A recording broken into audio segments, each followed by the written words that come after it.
So for today's training call, we're going to be moving on into the second part of Don Miguel Ruiz's The Four Agreements. And the second part of the Four Agreements is don't take things personally. And here's what I strive for in this area of don't take things personally. I strive for responding, not reacting. And for those of you that have been on the coaching calls or who have listened to the recording of the coaching calls, this concept has come up once or twice before. And what I mean by responding and not reacting is that when we react to something, that's an autonomous, automatic response. It's a reptilian brain. It's a creature brain going into survival mode, and it's a defense. It's our brain is not thinking. We're not thinking empathetically. We're not thinking logically. We're not thinking creatively. We're not attached to the divine. We're not attached to source, to God. It actually is pure survival. So these are the moments, and we've all been through them, that we react, and then the next day we may say, really, wow, I really wish I didn't say that. Or gosh, if I had it to do over again, I probably would do that differently, right? That's the reaction side. We want to go to the response side. And the response side is when something comes across your path that triggers you and you have the feeling you want to react, and you know what that is, right? It's that little hair in the back of your neck that stands up. It may be blood rushing through your body. You may start feeling your heart pumping a little faster. Those are all signs you're moving into reactive mode. When you begin feeling it, it's your job to notice it and to acknowledge it and to tell yourself, I notice right now I'm going into reaction, and right now here's what I want to say, but I'm not going to say it. I'm going to take a step back, and I'm going to ask the person that I'm dealing with this with to table it. Now, I know I'm saying this in the sense that it's easy to do this as we're talking about it. And when you're in it, in that moment, it can be very challenging, but you guys are geniuses. You guys are learning how to do this, and you could do it. So in the moment, it's just saying to that other person, hey, listen, I hear what you're saying. I don't necessarily know if I agree with it. I have a different viewpoint, but here's what I'm going to ask. Can we table this? Can we put this on the table, and can we come and discuss this either later on in the day, or better yet, the next day? If you could give yourself 24 to 48 hours to process, you're going to come back to the table so much better and so ready to have that conversation. If you can't wait the next day, then at least give it a little time. And if you can't even wait till later in the day, just ask for an excusal, right? To say, hey, listen, let me just go to the restroom. I'll be back in 10, 15 minutes. And even that little space of time is going to allow you to respond, right? And when we're in response versus reaction, here's what it's going to look like. If someone says to me, and excuse my language, I'm just putting out there a little bit right now for my language. If anybody is offended, I'm asking for your forgiveness at this point. But if someone says, hey, Donna, you look like shit today, I could say to them, thank you. And if someone says to me, hey, Donna, you look great, you look beautiful, I could say, thank you. Because I'm not tied to how they feel about me, because I know how I feel about myself.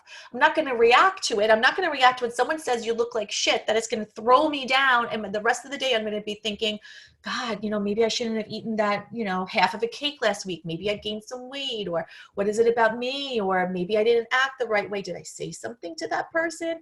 Did I do something? Right? And our mind goes into this swirl of emotions that actually could take a hold of you for days, weeks, if not months, possibly years. And if someone says to me, hey, Donna, you look great, I'm not going to feed off of that, because if that's the only way I feel happy, and that's the only way that I feel rooted in myself, is because someone else told me I look beautiful, well then, what happens if that person never says it again? Or what happens if no one else does it again?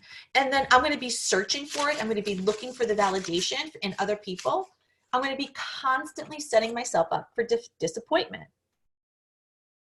So I want to talk to you before we really get into the don't take things personally part, I want to talk to you about the difference between feelings and emotions, because I believe that this is an integral part. And I'll tell you what, no one else is teaching this out here in the context that I'm teaching it, because other people just, they may see things and they may teach things differently. But what I have seen in the work that I do, if we don't get this foundational concept, then the work and the expansiveness of the work we could do within ourselves can be limited. So I teach this in a very different way. And when you learn this, and when you learn to incorporate this in your everyday life, and you have an understanding of this, you are going to be light years ahead of people. There's going to be a veil that's going to lift over your eyes. You're still going to be the same person. You're still going to be living in the same home. You know, you're still going to wake up and I'm Donna, I'm wearing blue jeans today and I'm wearing a shirt, right? Like that's the local brain that's telling me who I am, because I don't want to show up to work naked. That wouldn't be a good thing, right? That local brain is important, but when I understand the non-local brain and my connection to the divine and my understanding how my body works, the emotions and feelings, man, you'll see what I'm talking about. It is such a freeing emotion and feeling, and also light years ahead of other people. So feelings are a group of sensations. Right? It's a feeling is something that you react to something in life. It's a physiological feeling. So for instance, someone says something, or I smell something, or I enter a room that I experience something, I am going to experience a group of sensations. And those sensations are going to be physiological, right? I may feel hot. I may feel my heart race. I may feel nervousness. Right? I may feel those physiological sensations. The moment I notice it and I name it, for instance, anger, right? The moment I notice it and I name it to be anger, now that becomes an emotion. So all emotions are made up of sensations, or of feelings. And it's when we name it that it becomes something. So you have the ability to understand and be aware that when you're feeling something and the physiological sensations that are coming along with it, you don't just have to autonomously and automatically name it and make it mean something that it's not, right? Because you've got to agree with me here that if we can name that feeling to be anger, we could also name that feeling to be something else that will lift us, right? It could be challenging, we could name it, or we can name it that it's excitement. We can name it that it's, we're smart, that we're able to see things and feel things, right? We could take any negative emotion and turn it into a positive emotion and have it work for us. So just because we're experiencing these groups of sensations and we're making a name to it, again, for instance, anger, we now have control when we could understand the difference, understand where it's coming from. Because when we just autonomously and automatically react to something, that is your body trying to be the mind. By the age of 35 years old, all of us who are human beings have created sort of a subset of how we're going to react and respond to things and stimuli for the rest of our lives, right? We have learned up until that time what happens, how things happen, and it's been filed away in our subconscious. And it's sort of our way for our brain to go back to the filing system and say, oh, I remember this. I remember this feeling, or I remember this situation. I remember this. Oh, here's how you should feel. But it's not the truth, right? Your body isn't the truth. Your body may be feeling something, but it doesn't mean it's true. So when we're moving into don't take things personally, and now that you have an understanding of what feelings and emotions are and the differences and how we name something and how we make it mean something that it may not mean, we now have power, right? And when you don't take things personally, you're able to rise above. So what does it mean when we take things personally? You take it personally when you believe or agree with whatever is said. So as soon as you agree with a statement that someone says to you, and I'm thinking, and I'm using this in the negative sense, there's a toxic statement that someone says to you, as soon as you agree, you allow the poison to go through you. Right? If you accept, believe, and surrender to those thoughts without analyzing those thoughts and asking them if they're really true, your brain, it's an auto-suggestion for your brain. It's going to slip by your conscious mind, and it's going to plant a seed in the autonomous nervous system, and it's going to have you responding and reacting in ways that may not necessarily be to your best interest. And as human beings, as soon as we agree with that negative statement that someone says about us, or a place or a feeling that we're getting that's negative, when we agree with it, we allow that poison into our system. And as human beings, we make the assumptions that everything is about me, right? We learn to take things personally. We grow up in a society where we're taught to take things personally. We learn and we think that we're responsible for everything and everyone around us. And even if it feels like a direct hit, even if it feels to you like it's a missile, that it's hitting a direct target, what someone says to you or says about you has nothing to do with you. The behaviors, thoughts, and emotions of what they're saying has to do with their own minds and their own agreements that they have made. Their point of view is coming from their programming. When a person says a disparaging comment to you, they're trying to actually send you their poison.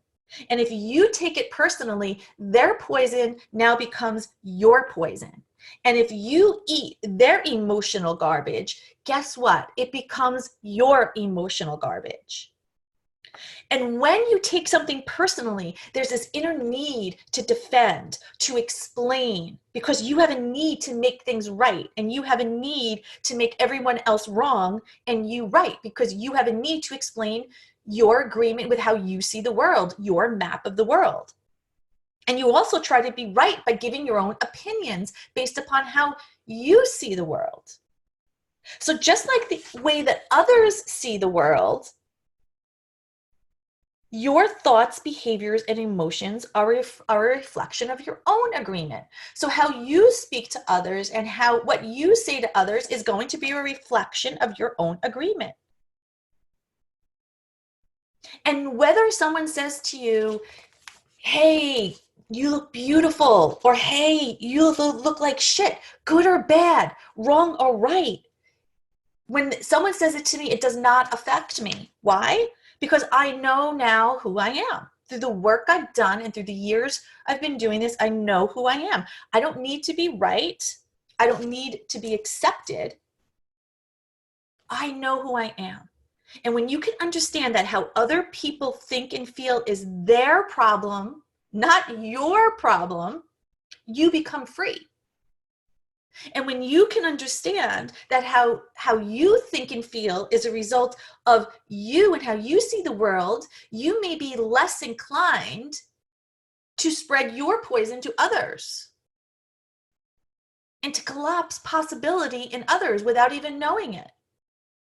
You may be operating in the best possible way or thinking you're operating in the best possible way. But if you're trying to get people to see things your way, if you're trying to get people to agree with your agreement of the world, you may be spreading poison. And that poison can come back to you, which is what we don't want. Each of us have a world map of how we see the movie of our life and the movie of life in general in our own minds. Your map is going to be personal to you. My map is going to be personal to me. And when we can live in love without fear, We're not subject to the emotional ups and downs of the world, of people, of places, of things. It's almost as if, I don't know if you guys experience this, but it's feeling like you're living in this bipolar world, right? Bipolar in the world itself, bipolar with the people, right? One day up, next day down. The inconsistency can be overwhelming, and the inconsistency can be so taxing on how we operate as a human being. But rather, if you operate and your map of the world and the way you see the world comes from a sense of curiosity, a sense of wonder, a sense that everything makes me happy. I love everything around me. Doesn't mean you have to agree with it. It doesn't mean that you say you have to like it, but you're coming from a different sense of the world, that you are love. You're created in love. You are by nature love. And if you're operating outside of that, you've been soiled. You have poison running through your system. When you learn how to silence that inner critic and silence that inner judge, right? And that inner critic is a critic when you're criticizing yourself and criticizing others. Likewise, the judge, when you judge yourself or you judge others. So when you silence that inner critic and you silence the judge, and you become aware and curious and open and not having to defend and not looking for other people for validation, and not taking what other people say personally and then having it derail you from life, you become content. You become peaceful. You're happy with your life. You're happy with the agreements, and you're happy with the maps that you've created for your life. Whatever anyone else does, feels, thinks, or says, don't take it personally. If they tell you that you're a rock star, you don't need them to validate you, because you know you're a rock star. And if they tell you that you're a bad person, or you said something wrong, or you did something wrong, you don't believe them.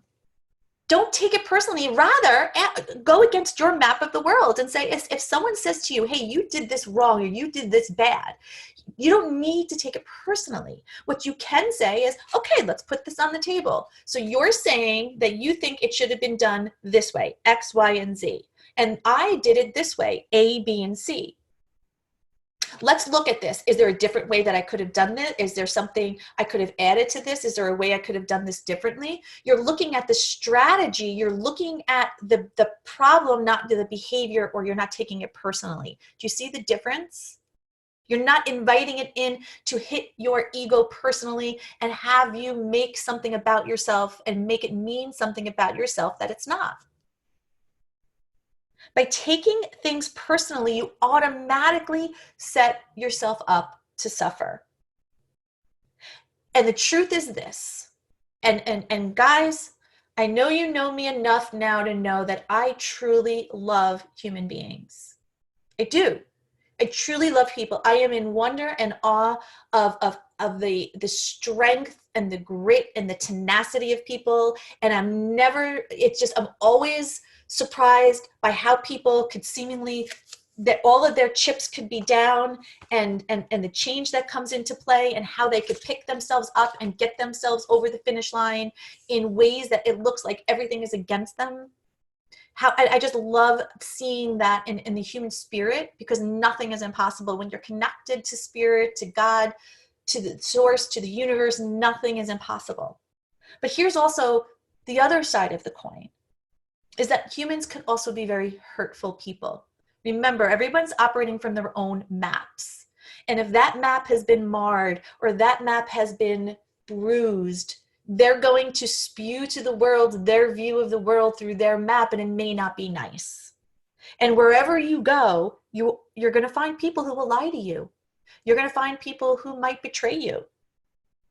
And as your awareness grows, what you'll also notice in yourself is that you may even find yourself lying to you, right? Those little stories, those little lies that you may even tell yourself. So don't expect others to tell you the truth, because they also lie to themselves. You have to trust yourself and choose to either believe them or not believe what someone says to you. Right? It's the understanding that human beings can show up with the greatest of love and the greatest of compassion and the greatest of empathy and want nothing in return. And there's also human beings that are operating wanting to be the best person, wanting to be the most loving person, but their map has been bruised and they're operating in a way that's not so good. And they're operating in a way that even consciously they're not aware of how much they're hurting you, or what they're saying to you isn't true, or they're lying to themselves and in turn are lying to you. And again, when you don't take it personally, when you don't take their emotional garbage and take it on as your own emotional garbage, man, you have power. And most of the time, people will tell you the truth, but you've got to be aware and understand that sometimes people won't. We don't even tell ourselves the truth sometimes. Does it mean they're a bad person? Does it mean they want to hurt you? Does it mean that there's this, plan, this evil plan? It doesn't.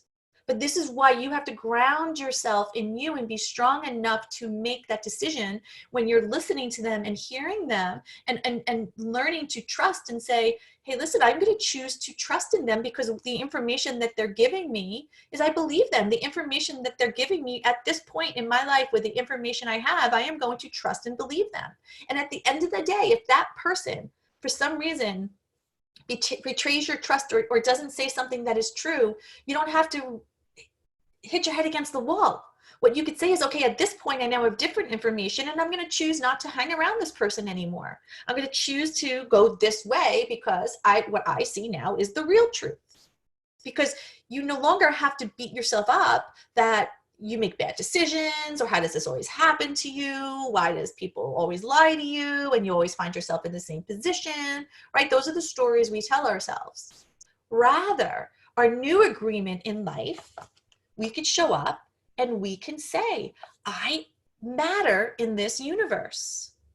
Possibility always finds me. I trust that this universe is based in love. The universe works in my favor. The unexpected always occurs to me and it always works out for me. I have wonderful people around me. I am serving and transforming lives wherever I go, wherever I am. I am serving people, transforming lives. I'm showing up being the best I can be. I receive my abundance in health, wealth, and love with ease. Right? Do you see the difference when we say the affirmations versus the inner critic or the inner judge? This will never happen for me. It's all so hard. I don't know how I'm going to fit it in. Oh man, in the past, geez, this is how it usually plays out. So why would I even try? Do you see the difference of how just the energy, even me saying it, it feels awful saying it. It doesn't feel good saying it. I can feel the level of my energy going down. So this brings us to the close of the second agreement, which is don't take things personally.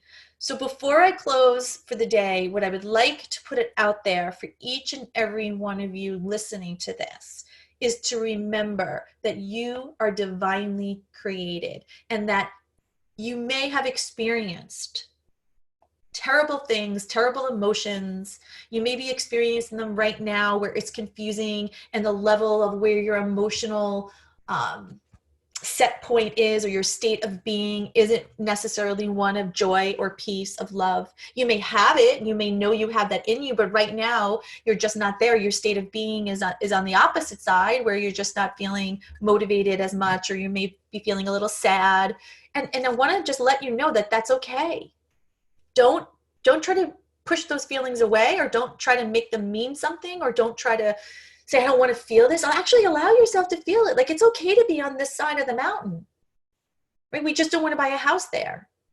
But what I'd rather see you doing is acknowledging where you're looking at for other things, like acknowledging your day-to-day life this week, that when someone says something nice about you, do you light up? And then also acknowledging if someone says something maybe disparaging about you, does that drive you down to the gutter?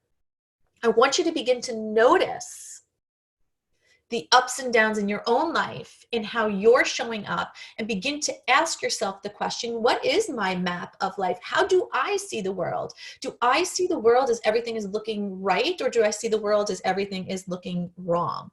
Do I see the world as this is a place of a possibility and a hope and miracles can happen? Or do I see the world as really nothing is possible and I don't believe in that it's, and miracles could occur? Am I looking at the world as in I matter, I am worth something? Or do I look at the world as in I feel bad for taking something, I don't know if I deserve it, I don't really know if that's something that I have that's okay for me to do, right? It's your job to begin not to look from it as an inner critic or a judge. I want you to do the 30,000-foot view and just begin to be aware. You would be surprised the way your internal map of the world is operating. There may be things that are going to surprise you in a good way, and there may be things that surprise you in a way that you're like, wow, I didn't notice how hard I was on myself, or I didn't notice how much I'm trying to push my map and my view on the world on other people. I'm trying to control other people's maps. I'm trying to control other people's view of the world. And me, Donna Rudowitz, is going to let you know you can never control other people. You can only control yourself. If you put your hands out in front of you and you look at the fingertip, the farthest point of your fingertip is where your control ends. You could absolutely influence other people. But if you have been having a hard time because other people around you aren't behaving or acting according to your map, this may be a lightning bolt moment for you. Because also, you know how it feels on your side. If you've been in a relationship with someone, or you're around other people who are trying to get you to abide by their map, and you know how it feels, you know it feels like shit. It feels horrible when someone's trying to get you to be on their map. Rather, isn't it such a better feeling when someone gives their map of the world, you give your map of the world, and you could have a collaborative conversation about it? You don't have to necessarily agree with it, but you could agree to disagree, and you could agree on some things and come together. Maybe you'll learn about something you didn't know, right? That's fulfilling, and that's wonderful, and it feels like you're in the flow. But if you're trying to force feed people to see your map and abide their life by your map, or vice versa, or someone's trying to get their map and they're trying to feed you their poison, that's a really difficult way to live, and it sucks. So look this week, make it a point that you become aware, right? I'm not asking you to do anything else. Just become aware of how you're operating. Become aware of what your auto programming is. How do you respond to something? How do you respond? And the best way you're going to know is you can know how you respond to something when things are going well, but I want to see how you respond when you've been triggered. Right? How do you respond at that point? Because that's where your autonomous emotions are really going to come out. And this is where you really can look back and see yourself, not as it's all about me, but from you, like you removing yourself from yourself and just viewing yourself as a viewer, right? Like for me, Donna, I can actually remove myself, and I could now look upon my body and how it's acting and what it's doing from a conscious standpoint. And I could say, wow, I really responded to that really pretty darn good. I'm proud of myself. Or I may look back and say, wow, I see how when I was triggered by that, I went right into anger. I went right into frustration. I went right into withdrawal. I went right into isolating. All I wanted to do is sit on my couch and do nothing. Or I went right into having to prove something. I mean, I was in that person's face and I was trying to like get them to see my point of view, and I could see it was, futile because they were feeling uncomfortable. I was feeling uncomfortable. And what it made me feel was worth, like my worth wasn't there, or I felt as if I needed to have them understand. So I felt good.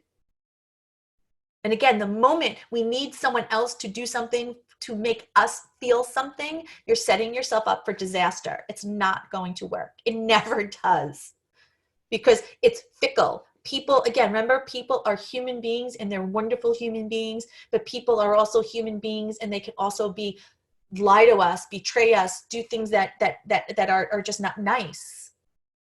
So if we're relying on other people, then that's going to be our life. Our life will be up and down, up and down, up and down, good and bad, good and bad, good and bad. And we stay in that cycle. But remember, everyone here is a genius. Everyone here is a divine creature. Everyone here has access to the non-local self, which is going to give you a whole new blueprint of the way in our world map. And I can't wait to explore that more with you, because that's what we'll be learning over the next 12 weeks.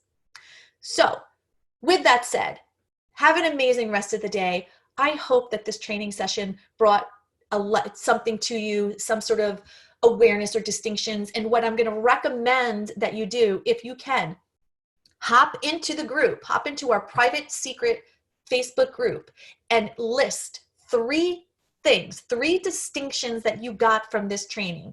3 things that came to mind, 3 awareness or distinction points. It's important that you document them, that you get them into the world of words, that you speak them, because remember, our words have power. You want those distinctions. You want to document those distinctions. So hop on over to the group and just write in, here's my 3 distinctions from today's training call, and just 1, 2, 3, just list them out. And I challenge everybody to do that.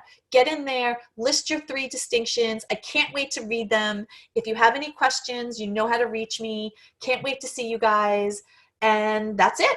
Have an amazing rest of the day. See you on the other side. Bye.